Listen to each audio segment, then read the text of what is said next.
Ssemateeka ono yakimanya nti ekiseera kijja kutuuka nga waliyo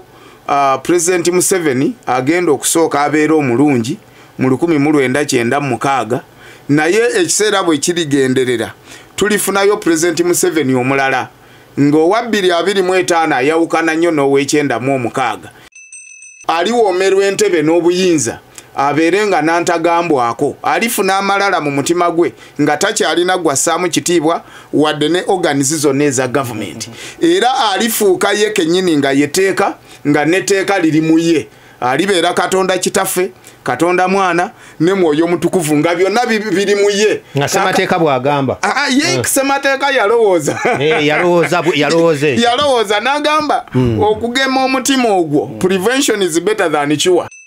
nti president yenna bw'ona ayagalanga okutwala amagye wadde nga gali mikono gyo gwagakulira okugatwala wabweru w'eggwanga ojja kusooka kusabanga parliament alaba nti parliament eno I can even rule without parliament twandibanga ekigambo ekyo tukikozesa naye nga kakireeta ye yalina amakulu gaakyo kakati ge gali mu kulabika ne counties ezimu mu South Sudan amagye ga Uganda ge gali okutta tujja kwesanga bannayuganda gye bujja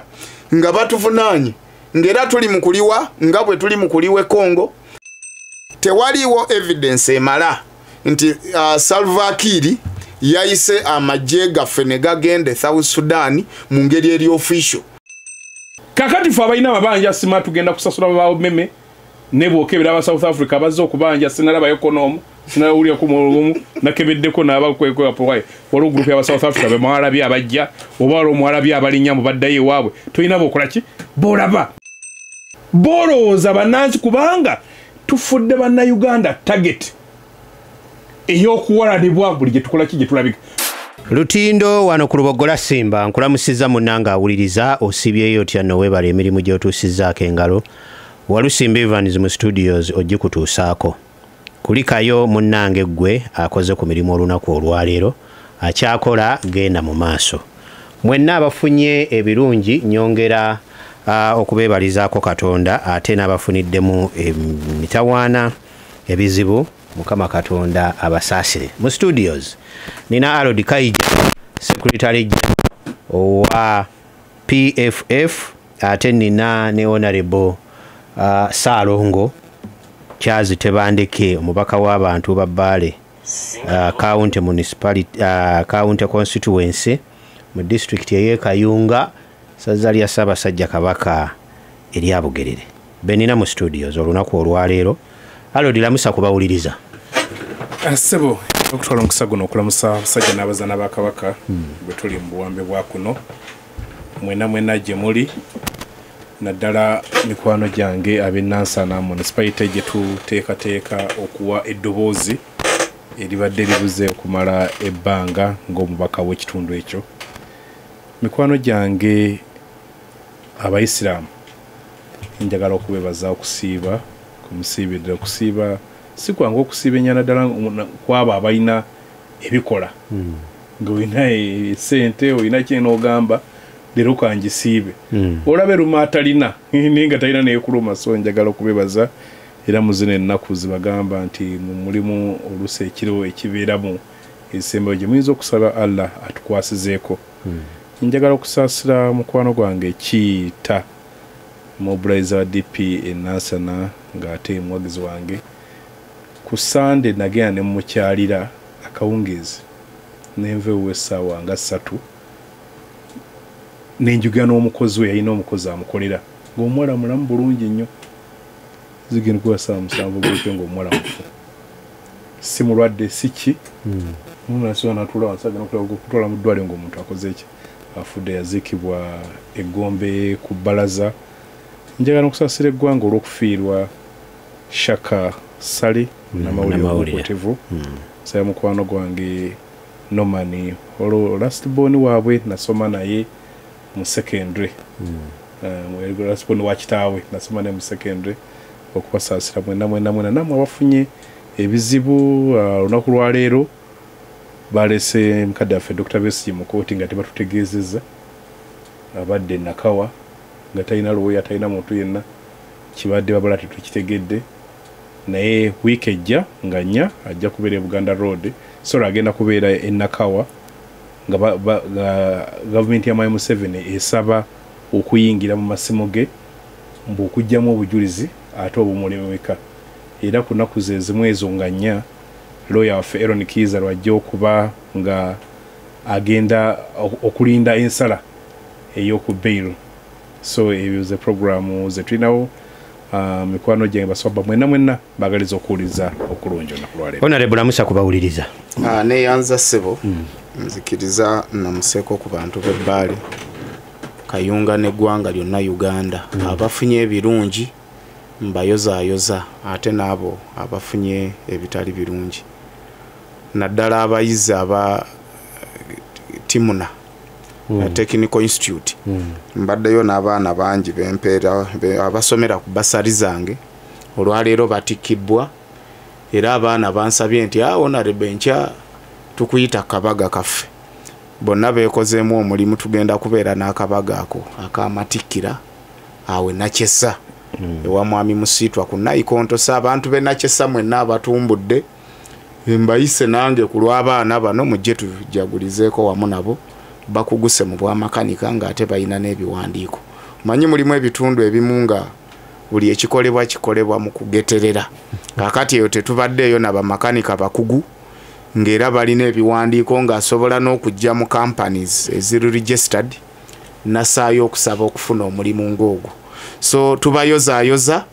mwenna ate era njagala okusaasira abatuuze b'e Namalere tuviiriddwako mukadde waffe amanyiddwa nga Road kitalo nnyo sobodde kubeera nammwe naye kansala w'e Galiraaya Kayira Joero ankiikiridde bulungi abantu b'e Namavundu anjagala bakulisaayo nammwe ababadde ku mutaka mu kuwerekera awe Namavundu political assistant wange mukyala Kideni Esther Nansoboga omukyalo oyo akutumira nyombo akwagala nnyo ye meya wa Kitimbwa Town Council ddako mkukulisizaayo webale kunkiikirira mujja padola mukuku naye muzaana wa Kabaka ayogera Oluganda era engule bwebezeemu nkakasa teri ayinza mweyingamu Lutindo wano ku Lubogola Simba njagala nange okusaasirako ku bannamukono mukono awo mu Kitete twafiiriddwa mukadde waffe Naalongo Ssekkanga njagala okutuusa okusaasira eri bwana mukulu ow'ekigo ekya St. Paul Reverend Paul Sebitogo olw'omukristo oyo atuleze n'atuuka n'okulera abazzukulu mukyalo oyo Mukama Katonda muwe ekiwumula eky'emirembe ntegeezeddwako nti enkya wajja kubaawo emmisa mu kyakyawo ku St. Paul atajja kuziikibwa Kabimbiri ndowooza bitundu by'e Kabimbiri eyo so baganda bange ne Father Sekanga mukwano gwange kitalo nnyo ekyamaama n'abalala mwenna mbadde wano banye nina ebintu byendaba bannayuganda ndubuza omutima ogwo singa bagutwala bwe batyo oba oli awo ebintu biyinza okuddamu okutereera manyi nabadde olwedda nabadde nabigoberedde dda ebya maapu ya Uganda eraga ebitundu ebiri mu Uganda era bizze bitambula nga abaganda bavaayo bagana naye maapu Buganda nga ku maapu teriiko tulaba Central simanyi Central gundi Central ani naye olwaleero ekitongole kya Ubosi kisituse ne kigenda Emmengo ne kiraba minisita avunaanyizibwa ku nsonga ezo ne bamulaga maapu entuufu naye ebimundooza bwe tutaavengayo bannansi bwe bataavengayo kuba ku nduulu oba oliawo ebintu ebimu biyinza okugenda akagenderere nkyogera ng'omusajja Omuganda kinkwatako saagala bantu kunnaga nti Evans wabeeranga n'omukisa ku muzindaala awo kino n'okitunuulira n'okola ki n'osirika mugendera awo bwe mulaba sigamba Baganda bokka wabula n'abasoga n'abanankole nammwe bwe mulaba ekintu kyammwe nga kirina bwe kigende kababe abatoolo kabe baki nga mulabe oli munnayuganda alina omutima gwo ogw'eggwanga ng'olaba waliwo ekitagenda bulungi mu kitundu kyo kifu ebengerera bwe kityo kirina engeri gye kigendamu nga we nalabye era President George yabaddeeyo ng'agoba omwana omulenzi ku ttaka kumpi square miles abadde nnya zaabadde bbiri naye nga bw'olaba omuvubuka agoba omusajja omukulu atuludde ku ttaka nga naye ddala lino Fugabbi kikaaki gano amaanyi gano abantu bano bagajjawa ukitegedde nalabye muvubuka nga omusajja oyo waaba wakuzaala in fact nalabye looya nga wabanga teyabadde muvubuka nga omusajja oyo wabanga azaala omwana oyo ng'alina nakubala stiboni we singa omwami oyo ebyokuzaala aba yabivaako ntunula ne ŋŋamba naye ebintu bino ddala okujoogera ddala n'okumanyiira obubbi n'ejjoogo byonna bitunula bwe biti omwana n'ova eri gwe bazadde ng'omusajja ali ku ttaka eryo ettaka lyalirina buli kimu ku kitundu kwali gwe n'ova eri n'ojja n'oga nti wano wuwo mukama katonda ak'ensuso nja kwebazaako ku pulezidenti Museveni kansuubire tekiibe ng'olumu gye yali n'agoba abantu abatanatuuka nantebe oba nakasero nga be yagobye bakomyewo so embeera bwetyo bwe kuba kwerwanako bannange mwerwane ku kyammwe temulwanire ebitali byammwe ate mulwanire mu mateeka eyo nvuddeyo nsaasira abakoseddwa amataba mu ggwanga lino naddala ebitundu ebyenjawulo eby'ebibuga kibi nnyo abantu kati bakunukkiriza 10 n'omusobyo n'abamu balabika mulimu ababuze oba be tutamanyi nakumanya naye embeera eyo si nnungi kibuga Kampala nalabye ebigambo by'omulodi wakati w'omulodi ne minisita nga gavumenti erina okwetereza mu bintu ebimu embeera eno naye erina okuteeka okutu wansi neeyongera neewuliriza so embeera bwetyo nnungi Honorable mbadde nabadde ngoberera obukiiko bwa paalamenti omaye kati muli mu luwumula naye kati nga paalamenti entuula zaayo naye obwo obukiiko bugenda mu maaso ekintu kya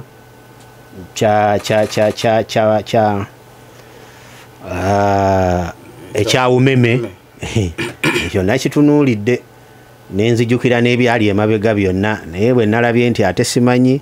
ebivudde mu ripooti bigenda kubeera undisclosed ngamba banono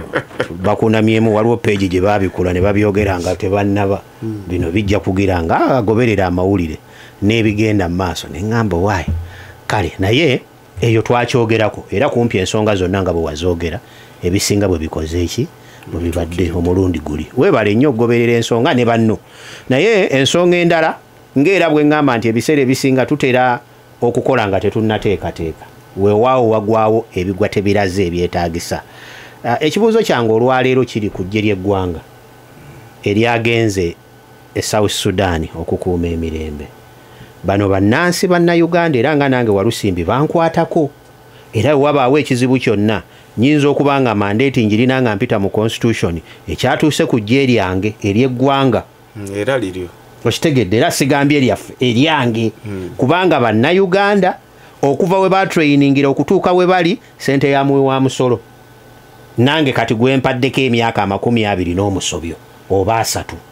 okitegedde naye waliwo ebintu bye nnawulidde yes pulezidenti ekyo kiyinza okuba nga kimukakatako wabaawo obwetaavu singa buba bumusabiddwa okutwala amagye mu ggwanga eddala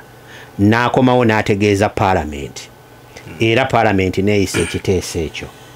naye mu kutegeeza paalamenti mubaamu ebirala ebiba byetaagisa bye saawulidde luli ku lutuulo olwawamu ate bye nnawulidde mu kakiiko ng'ejje lisaba ssente okuyambako njagala kubuuza ne Harold waali international policies mwe bitambulira Harold byonna bitambulira awo foreign policies bwe tuba bakuyambako eri alina ekizibu kino nkibuuza ku lw'omuwuliriza wange ow'omukikooza wali emukono bwe tuba bakuyambako ate ffe abayambako ffe tweteekamu buli kimu ne tweteekamu amafuta ne tweteekamu emmere ne tweteekamu buli kimu oba oli gwe tugenza okuyambako yaba awa buli kimu kyonna nti bane mujje munnyambeko ensonga zino zitambule bwe ziti njagala kubuuza procedures eziyitibwamu na biki amagye birina okugenda gwe ng'omubaka wa paalamenti ekitundu kino ekyessaawa ekisooka neyanza ssebo okutwaliza awamu ensonga eno y'amagye UPDF Uganda People's Defence Force amagye gaffe okuba nti gasindikibwa e South Sudan tejja kwawukanako na nsonga ya umeme gy'obadde osoose nayo we have acted tukiyita retrospectively kifuula nnenge nti ekyandisoosokolebwa ekyandisoosokolebwa ate kyekisembyeyo ati nze kyenva ŋŋamba nti ffe tukola tetunnateekateeka tukola nnyo nga tetunnateekateeka oluusi enkola ey'ekifuula nnenge etawaanya okutegeera kubanga tosobola kuŋŋamba nti ogenda kuzaala olyoka ofuna olubuto you cannot give birth before conception kaakati ffe enkola y'emirimu gya gavumenti bwe giri okukolebwa kubanga luli jjukira nti gundi minisita yaleeta okusaba okwa looni okugula to-buy out umeme ne CEO najja naye n'aleeta okusaba kwe kumu ng'akakasa nti ensimbi zijja kuba $1,000,000 127. Minisita n'agamba nze nsuubira zijja kubeera 19. Era ekibuuzo kyange kyali nti what if Auditor General's report erina okutugaidinga ejjanga ziri wansi obanga ziri waggulu kyekigenda okolebwa lwaki tukolera mu kuteebereza n'okugeraageranya account figures zirina kubanga zeeyimirira nga zeeyogerera naye okumaliriza nga batufungudde ffenna ne tuswala era njagala okwebaza ababaka bannanga abakkiriza minority report yange mwatu n'okugisoma ku fulo zaali mpaka z'amaanyi kaakati ne kino ekyamagye tekyawukana n'ekyo mu nkola entuufu okusinziira ku ssemateeka waffe owa Uganda ennyingo namba 210 oluusi tutera okujuliza ssemateeka ono ate abantu abamu ne batugamba mwogera bubi ninawe nali mu kuziika awo ebbaale omuntu omu najja n'aŋŋamba tebandeke tukwagala ffe tuli BNRM naye tukuwagira naye otukuba nnyo ne ŋŋamba nkuba ntya ebiseera ebisinga ntera okwogera with facts ate nga byenjogera biri mu ssemateeka ate ekirungi ennyo nti ssemateeka ono mukulu eronono gundi mukulu Kaija FDC kati eyeyubudde ng'eri PFF tekolanga ku ssemateeka ze leading party ruling party ssemateeka ono yakolebwa NRM ifamutuse kubanga President Museveni bw'amala okuva mu lutalo emyaka 10 egyo yagikozesa bulungi ssemateeka yenna n'amukolanga kumpi ali ku ntoli za mikono gye za bwalabwe kaakati ssemateeka ono gwe tujuliza si waffe era ffe naffe twesiimye nti twasangawo musange ne tumusoma ate mwattu ne tumutegeera bulungi nga twagala okuyambako bano abaamukola okumuteekesa mu nkola era n'omutima gwe baamuleeteramu gwali mutima ki so tosobola kubanga ogenda ozeewanga okweyazika embazzi ate n'osooka kugitwala oluvannyuma n'okomawo osabe kubanga parliament obuyinza obugiweebwa mu nnyingo gy'enkwoti nze ey'Ebibiri-10 erina okukola amateeka agaluŋŋamya emirimu gy'amagye nga geekuusa ku structure zonna ez'obukulembeze recruitments appointments deployments ne bwebanga eggye lya Uganda ligenda kubeera deployed wabweru w'eggwanga parliament erina okuvaayo n'amateeka agaluŋŋamya enkola yonna bwegenda okubeera President Museveni nga president w'eggwanga wadde nga ye chief in command of all armed forces ssemateeka ono yakimanya nti ekiseera kijja kutuuka nga waliyo President Museveni agenda okusooka abeera omulungi mu 1996 naye ekiseera bwe kirigenderera tulifunayo President Museveni omulala ng'owa 2025 ayawukana nnyo n'ow'E96 era Museveni owa 2025 aliwoomerwa entebe n'obuyinza abeere nga n'antagambwako alifuna amalala mu mutima gwe nga takyalina gwassaamu kitiibwa wadde ne organizi zonna eza gavumenti era alifuuka ye kennyini nga yeteeka nga neteeka liri mu ye alibeera Katonda kitaffe Katonda mwana ne mwoyo mutukuvu nga byonna biri mu ye nga ssemateeka bw'agamba ye ssemateeka yalowooza yalowooza n'agamba okugema omutima ogwo prevention is better than cure omutima ogwo nga tetunaba kuguganya gukule era nono nyini gwa zena yagwe agwaze na gwagwenyumirizemu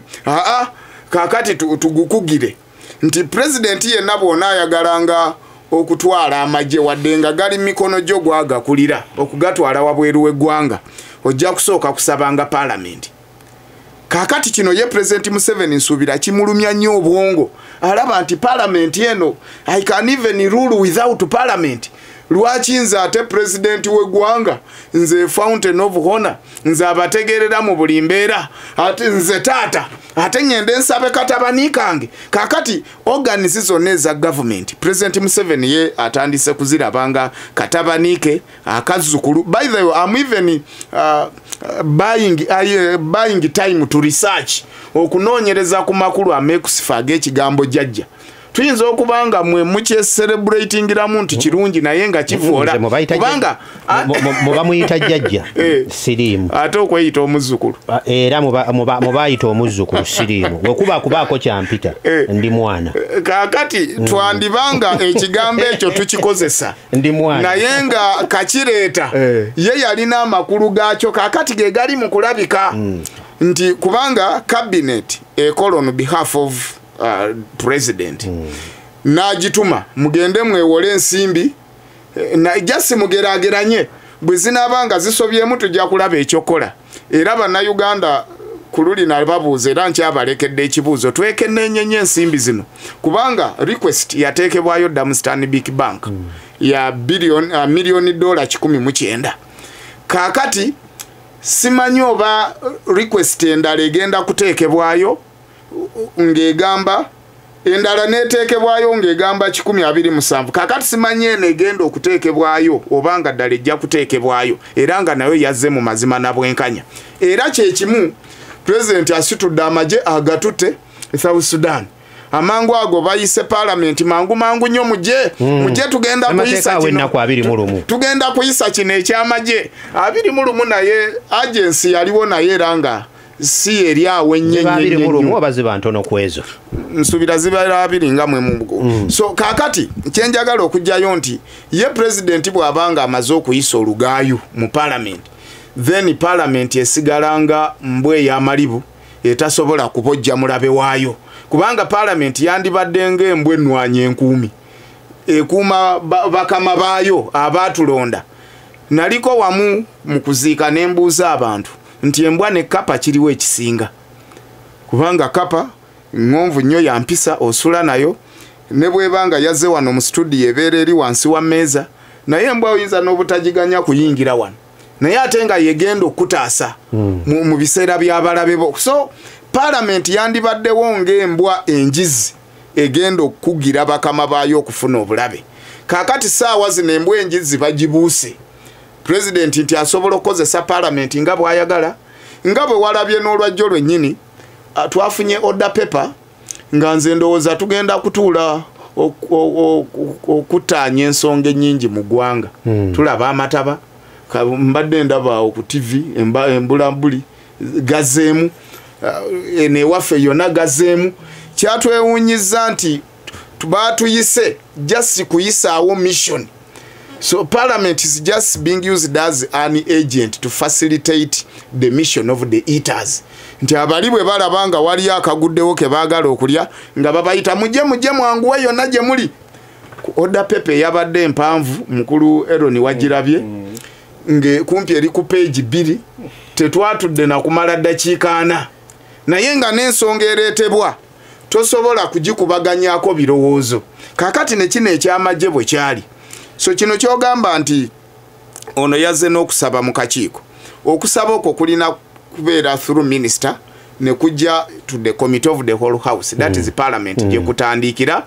bwe kuvaawo speaker n'akurifaringa mu committee evunaanyizibwa naye kati olaba n'abakulu ba president nabo kye bakola bakopera ddala ye kyakola nti batandikira eno mu committee then kinaagenda okutambula nga kiri kifuula nenge kumpi nga ne loan ekoze eki. So bwebanga parliament yasobola okuyisa loan ng'esinziira just ku write up paper a letter from CEO owa era then ne kino si kizibu nnyo nti era parliament yemu basobola okugikozesa president atusindikeyo amagye then oluvanyuma atajja agambe nti munongosereze kino nagolodde bubi naye natesemu obukindo bubiri mujeemu akokubiri kakati yenkola gye tuli okutambuliramu kino kivoolera ddala ekitiibwa kya parliament kigivundiza ddala and parliament why should we allow to sanitize the evil but wenge ekibi ffe tukisanitizing tukisimuleko bulungi tukifuula ekirongoofu unillegality remains unillegality era ekintu nga tekigoberedde mitendera mwe kirina kukolebwa ne bwogezaako nnyo okukikyusa kiba kyakyamye nga kikyamidde ddala ennyumba bw'ebanga ekyamye mu musingi ne bw'onaazimba otya ekisenge okisitula okiyooyoota otya kijja gwenkeera kubanga omusingi kwe kitudde mukyamu era si mutuufu era si gwe gusaanye so bannayuganda enkola entuufu yandibadde nti president yandibadde asooka aleeta okusaba kwe mu parliament ekutunulemu sinakindi ba speaker asobola n'okurifaringa mu kakiiko kubanga wano wetuteeseza tewabeera budde oyogerera dakiika anti waliwo kali akagamba nti wabanga waliwooko obwangu muyambe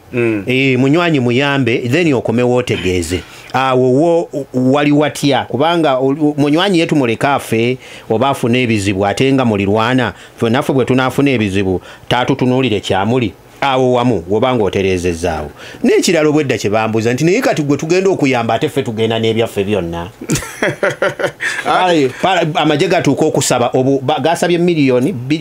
3 oliye awo abantu we babadde bambuuza ne ngamba owaayi nja kubibuuza kiri nakibannyonnyodde nti semateeka oba president obuyinza abulina obusindika oluvannyuma n'akomawo palamenti n'etuula n'aginnyonnyola nga ayita mu minisita ekyo tekirina kwewuunyisa Uganda olumu yeewola ssente n'egenda ekola enguudo mu Congo era Uganda tekomyawo enguudo tuzikola nga tugenda kuyisaako byamaguza okusobola okwanguwa lwansobola ate biri wa do account kiki kyotwale Congo nali wano nenkunnyonnyola bwe twacelebrating ennyo nti Congo yeegasse mukago gwa East Africa nenkubuuza kiki kye tutwalayo ne bw'ogugulinga awo ojja kulaba ono li beverage ebyokunywa soda kili soda Minute Maid naye ng'ebyokunywa ebyaga amakolero g'abaani era gagatta kyenkana kikunkulaakulana y'eggwanga kakati ne Congo bwe kityo bwe kyali ne wano okwawukanako ne Somalia it was a peace mission ngeri headed by the United Nations Organization ne wabeerawo combined armies ezaali zigenda okuzza obutebenkevu mu Somalia era nga UN evunaanyizibwa amagye gonna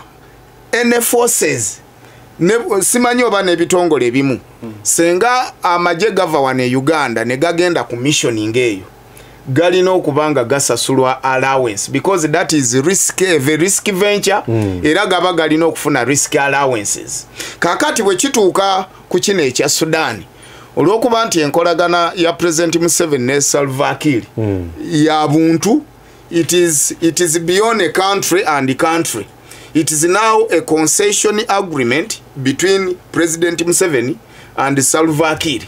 Kubanga walabye Ricky Mashanga awandikidde abakulu aba United Nations Organization. N'abagamba nti n'endagaano eyakolebwa wakati wa Uganda wakati okuleeta emirembe mu South Sudan mu mwaka ogw'2014 endagaano eyo teyasayiningibwa amawanga gonna era n'amagye ga Uganda okuba nti galina okubeera mu South Sudan it was temporal nga galina okubeerayo okumala omwaka gumu gwokka era endagaano eyo bw'ebanga teyasayiningibwa Riek Machar yabadde anenya nti amagye ga Uganda okubeera Southern Sudan kivoola sovereignty ekitiibwa ky'eggwanga eryo era ne mu ndagaano ezaakolebwa by United Nations Organization zaali zivumirira bano amagye okugenda nga gavoola bannansi n'okutta abantu so Salva Kiir Riek Machar yabadde alaga nti ne counties ezimu mu South Sudan amagye ga Uganda ge gali okutta era tujja kwesanga bannayuganda gye bujja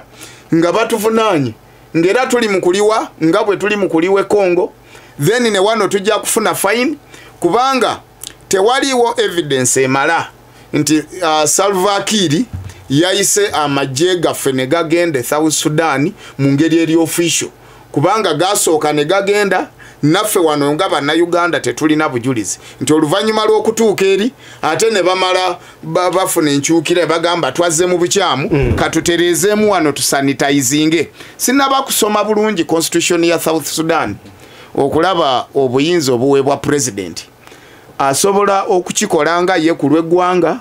oba naye alina okuyita mu parliament ampuliriza omululu oba asobola okubeera ne parliament naye ne yeeyisanga mukwano gwe n'agivoola era okuvoola okwo kubeera kuli mu mateeka oba kuba abstract from law. tukomawo Honorable Charles Tebandeke Bali constituency Harold Kaija muna PFF ne muganda wange Walusimbi wali wano ku kamera okubatuusaako ebyo ebigenda maaso abaana ababisubiddwa n'abaana baagala okubyeyongeza. Harold, tutunulire embeera eno ey'amagye okusinziira ng'amateeka bwe galagira n'enkola ezirungamya amawanga agalinaanaganye mu buyambi nga buno. Aneyanzaako neyanzeege ka Uganda buli kiseera tubanga abazikiza omuliro. Uloro era nja kwebaza honorable submission gyawadde. Ebbanga lyonna teriruba wadde parliament ya Uganda mukisa kusalawo kiringa omuwala amaze okugenda okufumbira omusajja ayinayo n'abaana kakati ate mbu bajja okusaba bamuwase omuwala muwala we yadduka n'agenda omusajja gyali afumba oba alina lubuto kakati ate omusajja mbu ajjewo mbu akusaba omuwasa omutwala okubye nnyo okugaanaako kulina kyekukolawo tewali so kikino kye tulimu palamenti eriwo omulimu gwayo kukoona ku Mwai Museveni byayagala teina buyinza bugaana obweya bukola ki bwetwogera bwenjogera obwambe bulijjo ekyo kyentegeeza Semat gundi kati njagala gendako mu foreign policy na biki ensi kye ziba zigendererwa oba okugenda okuyamba abaganda bagamba teri ayamba nga talina kigendererwa fe kigendererwa ekyaffe ki eggwanga libayita America sematalo zombi bwe zaaliwo yasooka bwe yaggwanga America ezza okuyambako abantu b'e Bulaaya President Woodrow Wilson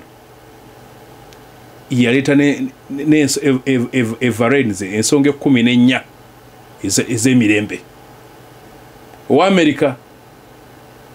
naye ng'ebirimu byonna America yekola ki ngemulimu okuliyirira okusasulira abafudde okusasulira emmundu na biki ebyakozeseddwa nga basaba Germany esasule sematalo owokubiri olutalo ne lubeera mu Europe nga teruli mu America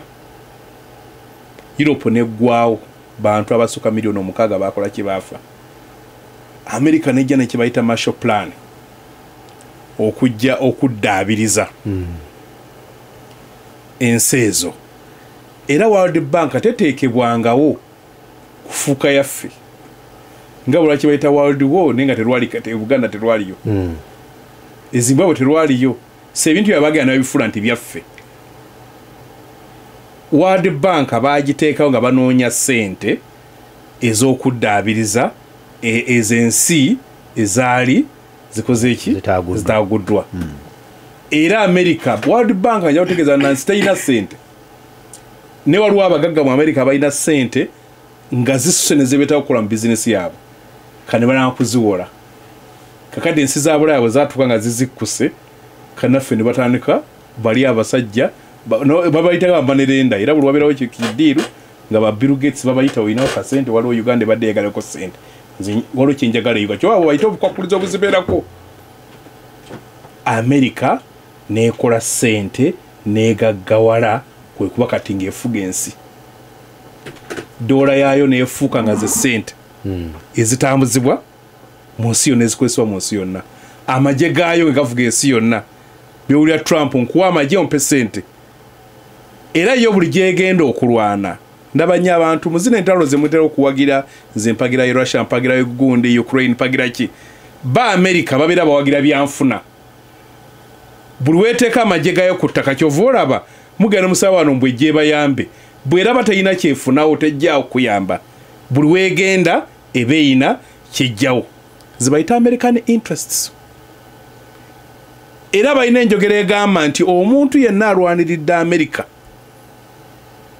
taanoonye wa kyakulya taanoonye wa kusula n'omwana taanoonye wa kusoma kubanga twagenze ne tuteekayo ki amakanda gaffe bwe tugenda okudda ne tukungula waliwo ekitabo kita The World of Africa kyogera ku lutalo lw'e Congo nga kikulaga buli nsi yagenda e Congo kyali efunamu Zimbabwe nga waganya ojuwa sente yayine emunu mu factory neziguza Congo Angola zezimu abali bagalayo zigoli ki Rwanda nefunamu Uganda yensi yokka omwandisi giyagamba ebyagitwala bitategereka ngera kakitibwa butibwa munaffe twabadde mu lutalo kati bagenda no tussaako ezo sente ze tuli mu kusasula omwaka ogulino za twasasudeko $10,000 eza dola ze tuli mu kusasula nga bwobuuze Uganda twafunyemu ki Rwanda Angola Zimbabwe zaali zirina ne desk number eyebivudde mu ddwaniro omunyago olaba ne Buganda nga zikyalwana lulyedda zabeeranko ne desk eyo otulete muletera abakazi abalungi abaleeta simanye ettaka ebiki nga mwina bye mufunyemu era bwe nali nsaba akalulu ka East Africa ne mbagamba ze ekintwala mu East Africa njagala okusinga ku bano bwe mutwalayo kuba bino ebintu bino bayizo babitegeranga nti Uganda ye East Africa eriwo ya Uganda eggwanga eritibwa Southern Sudan Uganda yayiteekawo Congo ye muleta Rwanda ye mukola ki ye muleta Somalia ye muleta kubanga East Africa emanyidwa zali ensezi 3 zi Burundi ye zireta neffe Uganda yafuuka wampologoma nenga ina wampisi gubayita Kenya ffe buli we tugenda ntusagula Kenya yo yekungula Kenya bw'otuuka e Rwanda bw'ekonomi yayo Kenya y'amaanyi bw'etuuka e Burundi kyekimu bw'otuuka e Kinshasa zibanka zaabwe zi Ecobank ze Equity zonna gye ziri bw'otuuka e Southern Sudan gye ziri bw'otuuka e Somalia buli lunaku ennyonyi 2 ziva e Kenya nga zisobola amayirungi gatwala ki ffe tutwalayo basirikale tetulina byolabyo era ojjuka olutalo lwali e Juba bannayuganda okumanya nti ekika ky'abannayuganda abaliyo nga olutalo lw'e Sudan lwatusala babaleetera ku bino biroole semitwera nga balinamu obubuzi bwabwe balinayo obufaliso bwabwe Kenya gyo ekitegeera nti yo yali efunyemu wabalaba mu nnyonyi ng'obalaba bayingini abakupulu bambadde masuuti nga kikulaga nti sente bannakenya zebakola zisinga zetukola ki so nti Uganda ekitutwala kubanga n'olwaleero kati bw'oyogera bw'otyo kitegeeza nti bw'ogenda okuyamba olina kyofunamu that is it kati zino amagye ze gasaba beewola bwewoza oli anazaawo talina mu ndagaano bano bagibalaze tusiga tukungulirawa zero waliwo balala be bafunamu bwowulira simanya gye nogundi alina contract zagundi tewaliiwo kiriyo nga Uganda baye abasudani batulowoozaako ki omusudani gwe nasemba okusoma n'emasazi yange ey'okubiri economic policy nga omuwulira ng'akola mu gavumenti ya Sudani naye ng'atuyinako enge nze ndi mu international groups WhatsApp groups bwolaba abasudani be batuwandiikako bakulaga tebatwagala kubanga olwaleero singa twagenze mu bituufu Uganda ye AU African Union mulirwana addukirwako amangu Uganda East African Committee by East African Committee na uli yasaawo ejje twangerende platform ki omuwendo gw'abannayuganda bazza bafiira mu ezo missioni tetwawutuba inze tiranyogamba abantu Uganda weeri wakati nze naali badde mu ddiiru zange temuli munakozesa kugamba mutambuza abasirikale naali badde nga nze netteze nga Switzerland nentega obutebenkevu mu Uganda nga buli abanyaza sente ewaabwe eri empiti baziteeka wano ffe tuzikoze okolaki okwekulakulana kikigeza Switzerland yagamba nti nze sirwana naye nze bw'oleeta ebintu byenkola ki nkuterekera kakati bwe mba nkuterekera nga nze nange bwe nkola ki bwe nkozesa singa abanene sima abaminisita sima yadduse waabwe singa baddukira wano nga mulina apartment ennungi nti agujja ng'osulaawo eyabadde ey'olukumi tumusaba 10,000 awo mnazi naye akati ffe n'ekika ky'abalefijja abajja ewaffe era obalaba nga bayinike kakati ffe abalina amabanja sima tugenda kusasula babaawo meme ne bwokebera aba South Africa bazze okubanja sinalaba ekonomu sinawulira ku mulumu nakebeddeko n'abakwekwe apowaye waliwo group y'aba South Africa be mwalabi abajja oba waliwo mwalabi abalinnya mu baddayo ewaabwe tolina bokola ki bolaba bwogenda okwetoolola omuwendo gwe tusasudde mu zino entalo tulina okuddamu okutuula ntugamba foreign policy yayo kuba olwana tetegerekeka iki kubanga buli gugenda osome ku mikutu gyonna abasudani batulanga bakawo kula ntalo waliwo abatudde ne batuyita balwana ebyabwe lwaki ffe buli nnaku buyita wekibeera ekizibu e Sudan mbufe tutawulula kiragwa munaibawo muli ku mizigo oli namba 3 namba 4 nga bali olwana gwobuuka oyinza okuba olabika gwate gwoyita obuzibu mu famire y'abanno nga namba 5 tagirawako wadde bo banna abala tubakola ki tibabeeregwe nze kubataasa nawulidde abasudani amagye gaffe ge gagenze ne galuma neki ne lyakamakya bolowooza bannansi kubanga tufudde bannayuganda target ey'okuwalanibwa buli gye tukola ki gye tulabika olwedde tukyalina kizibu ky'akaluke Kenya bannayuganda bagamba bannakenya bagamba mbu ensi yaabwe ffe tugifudde kati kyeryo ekisekererwa bwe bakwatire Dr. Besigye n'abalala bakwatire kati bagamba mbu ensi gembi eva Uganda si bwevudde okuddamu tutuule tukyuke tulule nti kiki kye twagala kulinza waliwo tulina ebizibu ffe wano tukyunye tukube naye gwe bw'otuuka ebweru weeyise bulungi naye bw'oba bw'oyisa abantu ate bw'ofulwa n'okuyisa abalala waliwo ekizibu ekinene olunaku lumu abamu bajja kwekakaba bajja kudduka emisindano akati ffe bannakunkunye edda ffe tujja okukafiiramu so nze ng'omuntu oba n'endowooza eyaffe gye tuvaawo of course ekya Somalia twakifunamuko obuzibu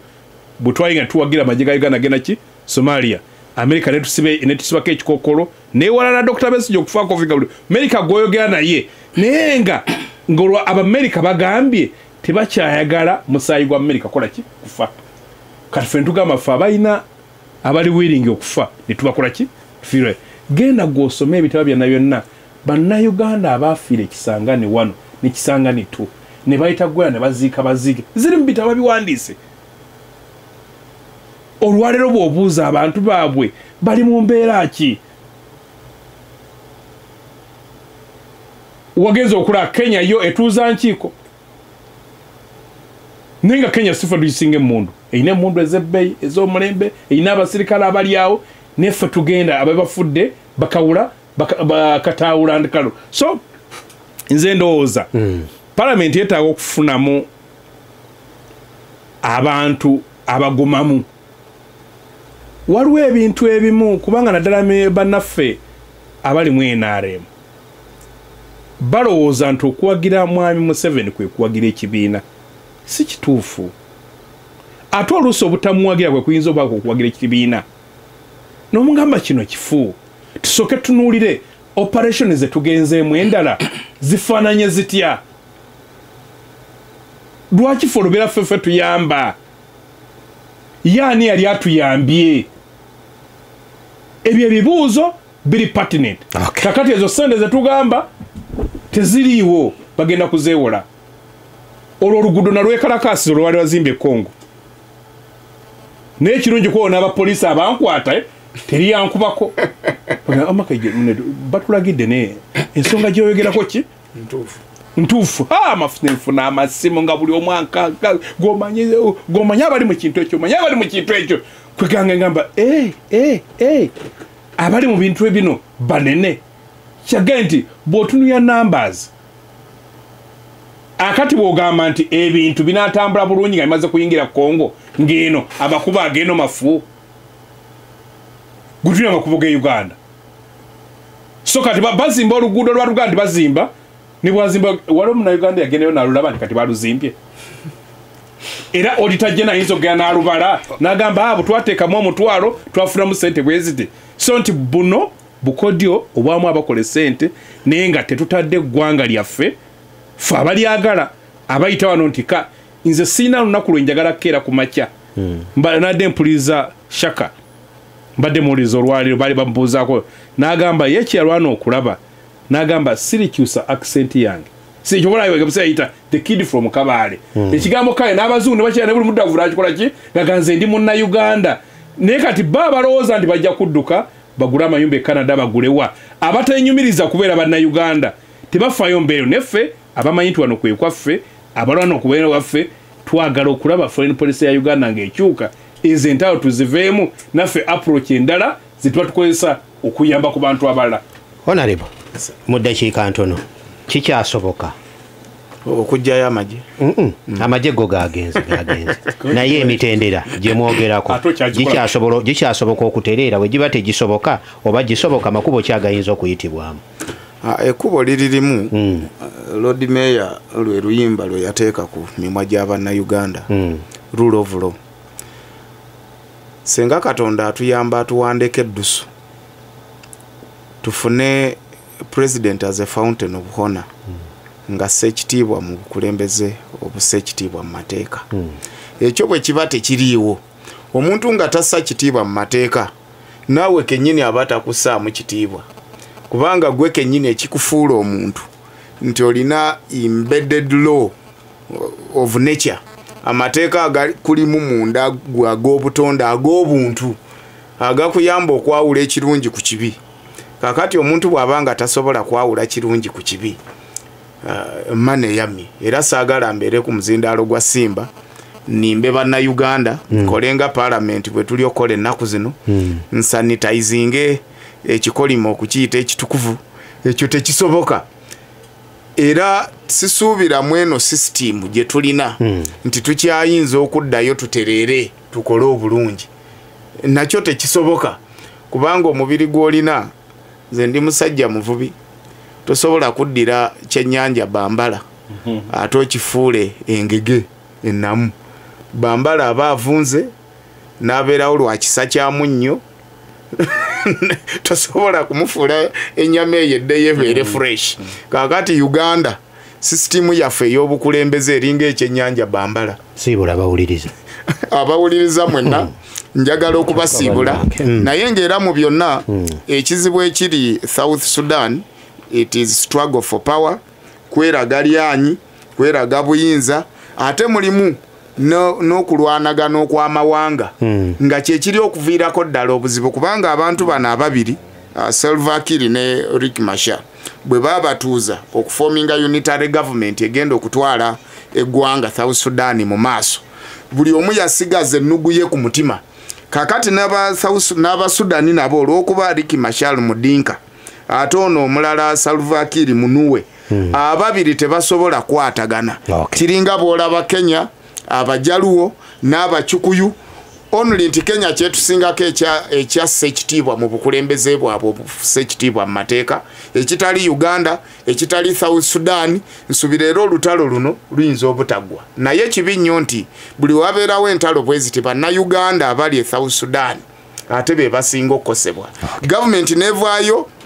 yandibadde tulimba nsubira era bye bagenda okugamba nti affe twateeseeyo amagye lwakukuuma Bannayuganda baffe abali e South Sudan naye ate n'Abasudani bagamba Uganda mwe abakulembedde okutabangula emirembe mu ggwanga lyaffe kakati Munnayuganda ali e South Sudan anaafunirawo emirembe twandisigala nga tulaba ekyetwalaba emabega nti ebbaasi eziva e Uganda nga bazikyomeka omuliro abantu baffe babatemeka emitwe babazze eri ku mabbali abakyala babarepinge mu ngeri evvoolera ddala era ey'okwesasuza abantu bange ab'Ebbale njagala nnyo okubaagaliza ekiro ekirungi n'abayisiraamu abakyali mu kiseera ekyokusiiba tusuubira Idi amangu ddala naye mu nnaku zino ezisigadde musabire nnyo eggwanga lyaffe tufune obukulembeze obussa ekitiibwa mu mateeka. That's the only way to go. Era nze kyekyamagero kye nsaba Katonda nkolere mu kiseera kino ekyekisiibo ekisigaddeyo. Kaija nsibula njagala nange okusibula abawuliriza okubategeeza mutwale nnyo obudde okugoberera ebigenda mu maaso obutamanya bunyuma ne busasuza misiba ne gikugwako nga togitegedde bino ebigenda mu maaso naddala baalimu NRM nabaga abantu bangi mulowooza nti mulimu NRM naye temulimu NRM naffe munyigirizibwanga ffe bw'oba tosobola kutwala mulwadde nakasero bw'oba tosobola tolina medical insurance bw'oba tosobola kuweerera mwana mu bukadde 5 bw'oba tosobola kusula mu nyumba yakakadde bw'oba tolina mulimu wenna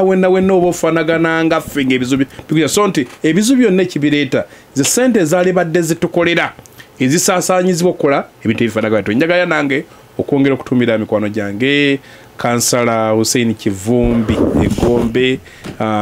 namwe abala Abu Mayanja Nasa Nabweru basahaba bange mwena yonna gye buli Sharwa Nakiweewa we Nasana namwe mwena abali mu kusiiba mbagaliza okubaliza ekisiibo bulungi ne tusobola okuyingira yidde nnongira mwena sebo saagala kudda ku muzindaalo nayo ono mubaka wa nsonga Honorable Kalwanga David agambye kwali era asiimye nnyo empeereza. Bwana Kalwanga bangambye amakubo ge olyose n'omwogerako bangambye Bwana Kalwanga waliwo amakubo agali ku ludda lusaalira sayidi z'erudda eyo kube amagga agagenda ku nnyanja y'erudda eyo waliwo bantu bange abali eyo abankubidde omulanga ne banga nti abasuuliridde nnyo ekiseera kye kyonna ebiseera bye byonna naddala amakubo agali mu ludda lwe lusaalira eyo ate ng'alinayo ndowooza n'ebifo bye ng'omuntu naye bangambye waliyo amakubo sayidi amakubo si malungi nnyo kale Bwana Kalwanga si wa mityana busujju iziti busujju ekyamakubo kitono nnyo musule